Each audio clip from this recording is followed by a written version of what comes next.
আজকে আলোচনা করতেছি একটা কুফরি বশীকরণ তাবিজ নিয়ে। যে তাবিজটা প্রয়োগ করে আপনার কাঙ্ক্ষিত ব্যক্তি বা আপনার প্রিয় মানুষকে আপনি নিজের বাধ্য করে রাখবেন, নিজের গোলাম বানিয়ে রাখবেন। তো ভিউয়ার্স, যারা কোনো মানুষকে ভালোবাসেন কিন্তু সেই মানুষ আপনাকে ভালোবাসে না, তাহলে কিন্তু আপনি এই তাবিজটা তার জন্য প্রয়োগ করে তার ভালোবাসা আদায় করে নিতে পারবেন। তাছাড়াও অনেক লোক আছেন বিবাহিত, জীবনে অসুখী, যেমন আপনার স্বামী আপনার কথা মতো চলে না, আপনার স্ত্রী আপনার কথা মতো চলে না, অন্য জায়গায় পরক্রিয়া করে অন্য লোকের কথা মতো চলে, তাকে কোনোভাবেই আপনার কথা শোনাইতে পারেন না, আপনার মতো করে চলাইতে পারেন না। তো সেজন্য হয়তো আপনি আমার এই তাবিজের পূর্বেও অনেক তাবিজ কবজ করছেন, অনেক কবিরাকে বাধ্য করতে পারেন নাই। বিভিন্ন কবিরাজ থেকে আপনাকে বলছে তার শরীর বন্ধ, বাড়ি বন্ধ, হ্যান সমস্যা, তেন সমস্যা, রাশি সমস্যা। আসলে কিন্তু প্রকৃতপক্ষে এগুলো সবই মিথ্যা কথা। কুফরি তাবিজ যদি কারোর জন্য করেন, কাউকে বশ করার জন্য যদি কোনো কুফরি তাবিজ করা হয়, তাহলে সেই লোকের শরীর বন্ধ থাকুক, বাড়ি বন্ধ থাকুক, যা খুশি তাই থাকুক, এগুলা কোনো সমস্যা হবে না, আপনার কাজ হয়ে যাবে। কিন্তু কুফরি তাবিজটা সঠিক নিয়মে সঠিকভাবে করতে হবে। তা আপনার পূর্বে যে তাবিজগুলো আপনি করছেন বা কোনো কবিরাজ দ্বারা করাইছেন, দেখা গেছে এগুলো আপনার নিজের মতো করছেন, নিজের যেভাবে সুবিধা হোক সেই সুবিধা মতো তাবিজগুলো করছেন। তাবিজের একটা জিনিস দিতে বলছে, সেটা জোগাড় করতে অনেক কষ্টকর, দেখা গেল সেটার পরিবর্তে অন্য কিছু দিচ্ছেন, সেই ক্ষেত্রে কিন্তু আপনার এখানে চুল পরিমাণ কোনো কাজ হবে না। তাই বলি, সঠিকভাবে যদি তাবিজ কবজ না করা হয়, এটা আপনি 1000 বার কেন 1,00,000 বার যদি চেষ্টা করেন, কোনো তাবিজের ফলাফল কিন্তু হবে না। তাই বলবো, যে কোনো একটা তাবিজ করার পূর্বে, বিশেষ করে কুফরি তাবিজগুলো করার পূর্বে আপনি কিন্তু যে নিয়মগুলো দেওয়া আছে সেই নিয়ম অনুযায়ী আপনাকে করতে হবে। উইদাউট অন্যভাবে করলে কোনোভাবে আপনার কাজ হবে না। যে নিয়ম দেওয়া আছে তার চেয়ে বেশি কিছু যদি করে ফেলেন, তাহলে কিন্তু আপনার কাজ হবে না। তাই আপনাকে যেতটুকু নিয়ম দেওয়া আছে অতটুকু আপনার করতে হবে। তো ভিউয়ার্স, আমি কথা বাড়াবো না।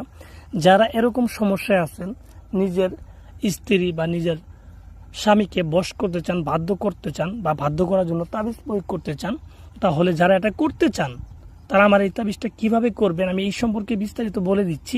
আপনারা মনোযোগ সহকারে আমার কথাগুলো শোনেন, আর অবশ্যই কিন্তু ভিডিওটা ফুল দেখা লাগবে। কারণ এখানে যদি কথা বাদ পড়ে যায়, আপনি যদি কথা না শুনেন, তাহলে আপনার তাবিজ লিখতে গেলে ভুল হবে। কারণ সঠিকভাবে আপনার তাবিজটা করতে হবে, ফুল নিয়ম অনুযায়ী করতে হবে। তো আমি আর কথা বাড়াবো না, কিভাবে করবেন চলুন আমি বলে দিচ্ছি, আপনার মনোযোগ সহকারে শুনুন।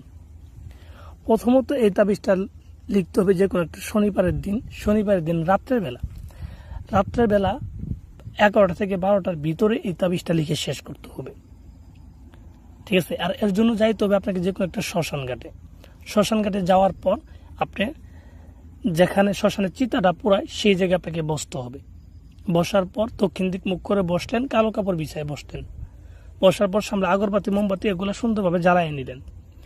নেওয়ার পর আপনি একটা হরিণের চামড়ার উপরে মেশক, জাফরান, কালি দ্বারা এই তাবিজটা লিখলেই হবে।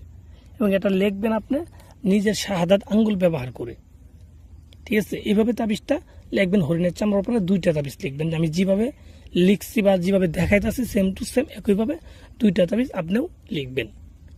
লিখার পর তাবিজের নিচে অবশ্যই যাকে বশ করতে চান তার নাম এবং তার বাবার নাম লিখে দিবেন, আপনার নাম, আপনার মায়ের নাম লিখে দিবেন। মানে ছেলের নাম, ছেলের বাবার নাম, মেয়ের নাম, মেয়ের মায়ের নাম, এইভাবে 4টা নাম সুন্দরভাবে 2টা তাবিজের ভিতরে লিখে দিবেন। তো লিখে দেওয়ার পর তাবিজটাকে, মানে হরিণের চামড়াটাকে কালো কাপড় দিয়ে পেঁচাবেন। পেঁচানোর পর একটা চামড়া বা একটা তাবিজ আপনার ঘরের এক কোণাতে বেঁধে দিবেন, যে কোনো একটা কোণায় বেঁধে দিবেন একটা তাবিজ। বেঁধে দেওয়ার পর আরেকটা তাবিজ যে আপনার কাছে থাকবে সেটাকে আপনি বেঁধে দিবেন। বেঁধে দেওয়ার পর আপনি শুধু 3টা দিন অপেক্ষা করবেন। এর মধ্যে আপনি দেখবেন আপনার কাঙ্ক্ষিত ব্যক্তি বা যার জন্য তাবিজটা করলেন সেই ব্যক্তি আপনার প্রতি দুর্বল হয়ে গেছে, আপনার বাধ্য হয়ে গেছে। এক পর্যায়ে দেখবেন কিছুদিন যাওয়ার পরে তাকে আপনি যা হুকুম করবেন সে গোলামের মতো পালন করবে। সে আপনার কথার বাইরে কোনো একটা কাজ করবে না। এটা আমি একটা 100% গ্যারান্টি দিলাম।